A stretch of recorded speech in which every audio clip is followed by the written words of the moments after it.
Hey, it's Audrey. I'm cooking today. What I'm making is macaroni. Macaroni mixed with tofu. Um, this has tofu, savory, garlic, salt, and pepper in it. And you might notice that there's some green stuff. That's because I microwaved spinach in this bowl beforehand, but then I dumped it out, but some of it like stuck to the bowl. And then avocado. And then over here, I've got, um, I don't like that. Um, I've got spinach and water and vegetable oil and bacon bits. Because I bought these bacon bits. If you're going vegan, don't use bacon bits. It's that easy. And then I have non-dairy butter, in here. So yeah, so then I like mix this up, right? And then I also have cream cheese.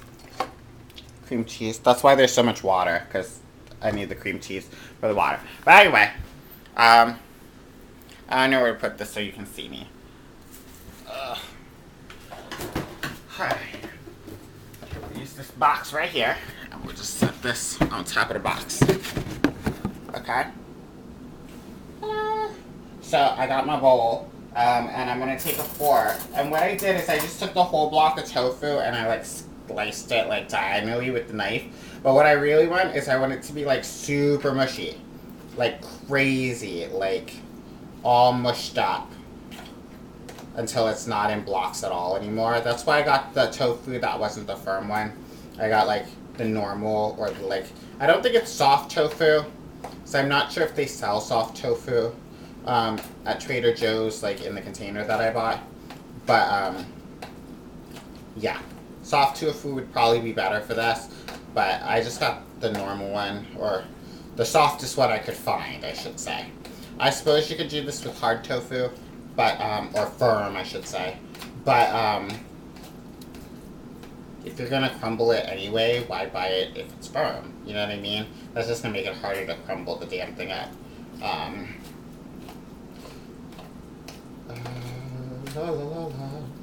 And then as you're crumbling it, you should end up with it like the consistency of like blue cheese, or feta cheese.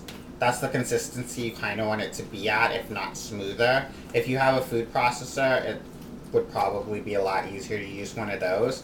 But I don't have a food processor, so I gotta do all this crap by hand.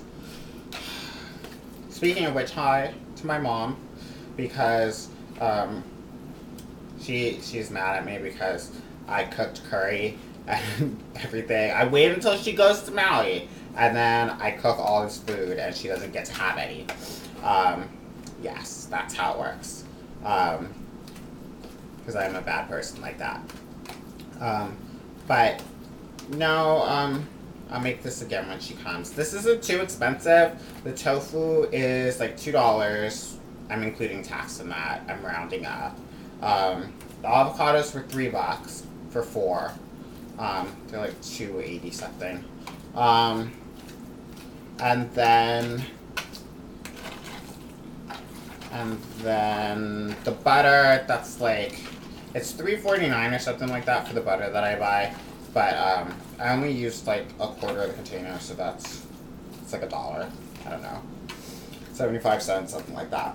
And then it was $2 for the spinach. I used a whole frozen bag of spinach. And then the cream cheese is gonna be $3 because I'm using one full tub of cream cheese. And then the bacon bits were $3 too. They were $2.59. But anyway, yeah. So you're gonna end up with the consistency of like cream cheese, or not cream cheese, but blue cheese. It's chunky, chunk. Okay. And then what I'm gonna do is I have this over here, and it's over here on medium heat, and it's been on medium heat because I want the bacon to get like a little bit soft, you know. I don't know if you can still see me, but I'm just gonna dump the I'm just gonna dump it in. The tofu just gets dumped in. Yeah. And then maybe I'll stir it around a little bit. The cream cheese is gonna go in last. or second to last. No, it's gonna go in last.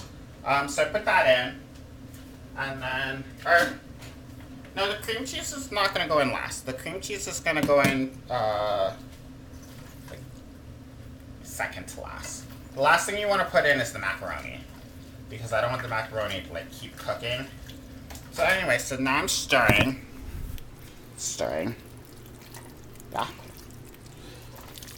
Just stir that in there. And then let it heat. It's gonna heat for a little while. And it starts to look like this.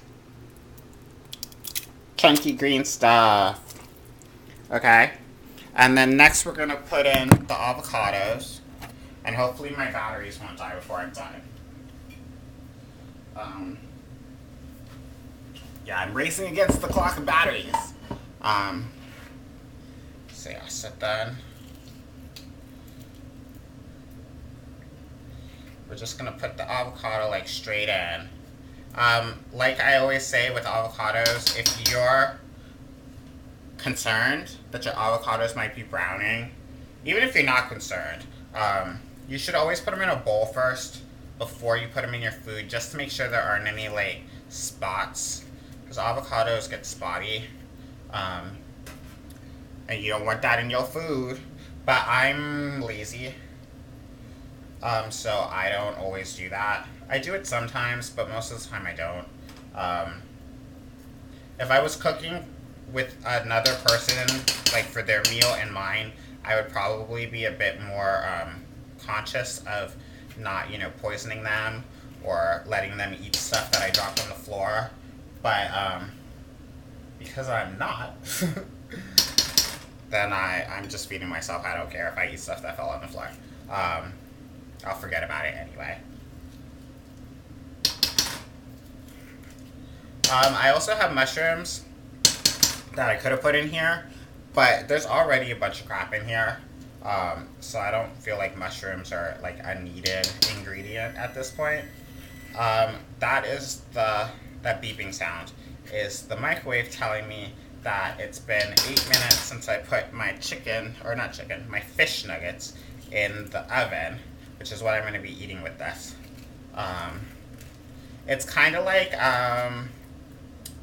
macaroni salad, which I guess you could have vegan macaroni salad, vegan gluten-free macaroni salad. This isn't vegan or gluten-free because the macaroni I'm using is just normal wheat flour macaroni.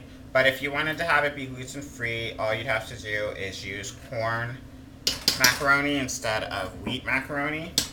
And then if you wanted it to be vegan, then what you would do is you would use corn macaroni, and you would also use, you wouldn't use bacon. No bacon.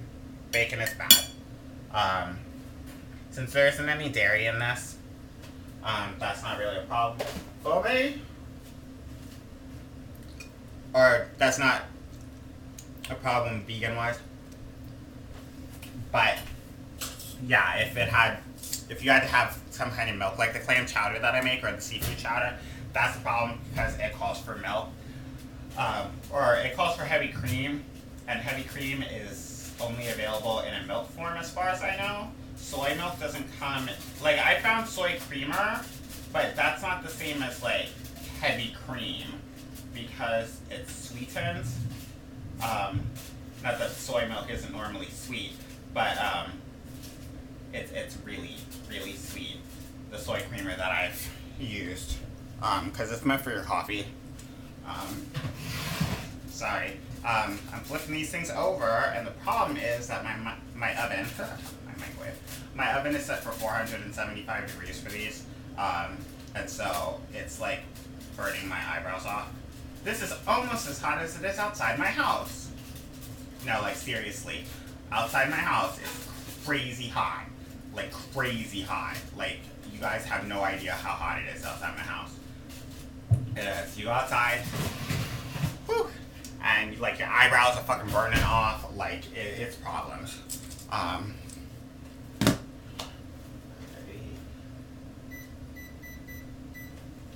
Okay, so I turn that, And so, as you can see, I added the avocado in. So I'm going to put the avocado in. And I'm going to turn the heat up from medium to medium high. I'm going to stir in the avocado, which there's a lot of water in this. Or not water, but there's a lot of moisture in this. And so the avocado is going to go a long ways towards thickening it. Because as the avocado heats and you stir it in, it starts to dissolve, which is weird. I don't know why it does that, but it does. I guess because avocados have a tendency to lean towards mushiness anyway. But yeah, these ones have a tendency to just like dissolve. Like butter. Like butter. Don't ask me questions. I don't know what the hell I'm talking about. Okay, and then I'm going to add in cream cheese. Maybe I should have put less water in it. I think. Yeah. As always with my non-dairy cream cheese, I give the container to the dog, who's hiding somewhere. And now I put that in there. Put the cream cheese in, and now I'm going to stir until the cream cheese is dissolved into everything, which is awesome.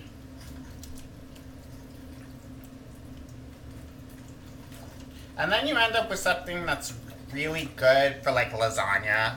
Like if you expect it in like a non-tomato, like a white sauce lasagna, like this is what you would expect to fill it. Because it looks almost like feta and spinach mixed together. So there's anything that you would like use feta, like ravioli, or like I said, like spinach lasagna, or even if you were gonna make like that Greek spinach pastry thing, spanakopita. I think that's what it's called. Don't ask me why I think that's what it is. It's because I was watching the Venture Brothers, and they kept yelling spanakopita, like on the episode that I was watching from this season. So yeah, I watch TV. Alrighty, so like I said, you can end up with it looking like this. Okay. It's good as like a pasta sauce or whatever. You can use it as a filling. Maybe not so much water in it as I put in. But I'm going to mix it with the macaroni. So it's basically going to look like a casserole. For all intents and purposes, this is now macaroni casserole. Spinach casserole with tofu instead of like chicken or whatever. Whoa. Don't you hate it when you cook pasta and you're like trying to pour it out of the strainer and then it comes out in one big clump? Or maybe that only happens to me because I'm awesome. But if it happens to you too, you should totally comment on this video, let me know. Yeah, and then I didn't cook the macaroni like all the way. And by all the way, I mean like where it's so cooked that it is mush. Because I have a tendency to cook pasta that way because I ignore it. It just cooks and cooks and cooks. And then I rinsed it with cold water, the macaroni, after I was done cooking it. And then I put it in this thing. And then, now it's cooking in this thing. I could add like another thing of bacon to this if I wanted to. And I just might, but it has all the tofu in it. So I'm like, tofu is basically meat. Basically meat. So, like, that'd be weird to have bacon and then tofu together. Even more bacon. Because, like, there's already a whole bunch of meat in this.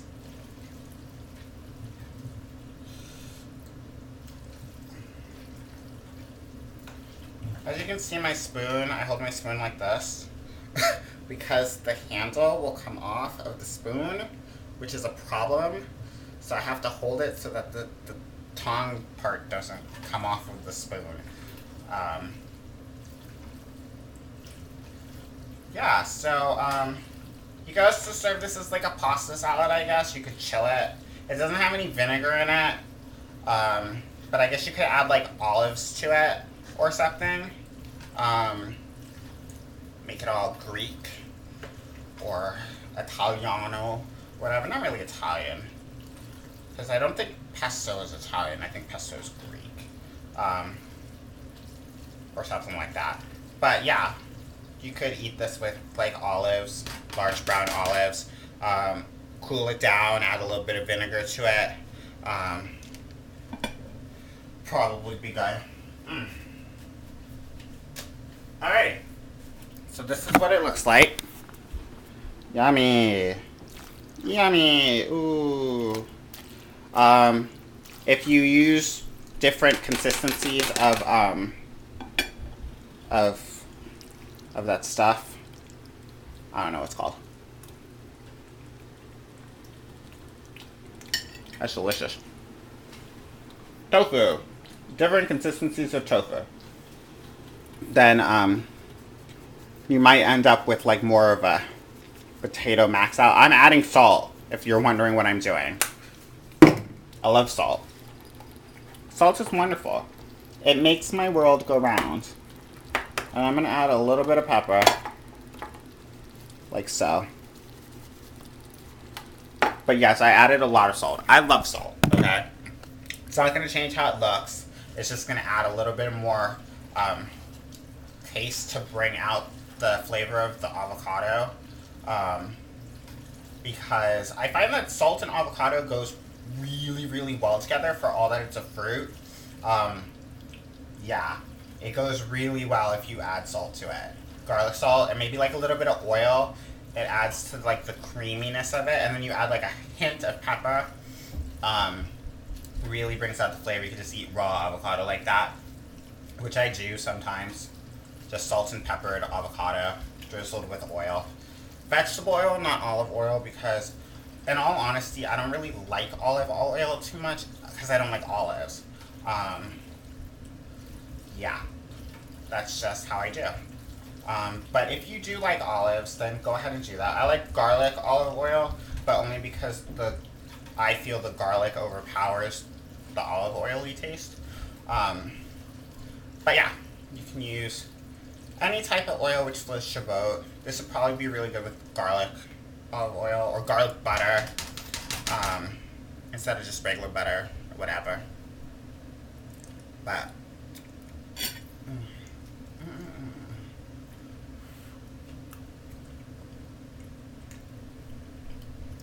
that's perfect.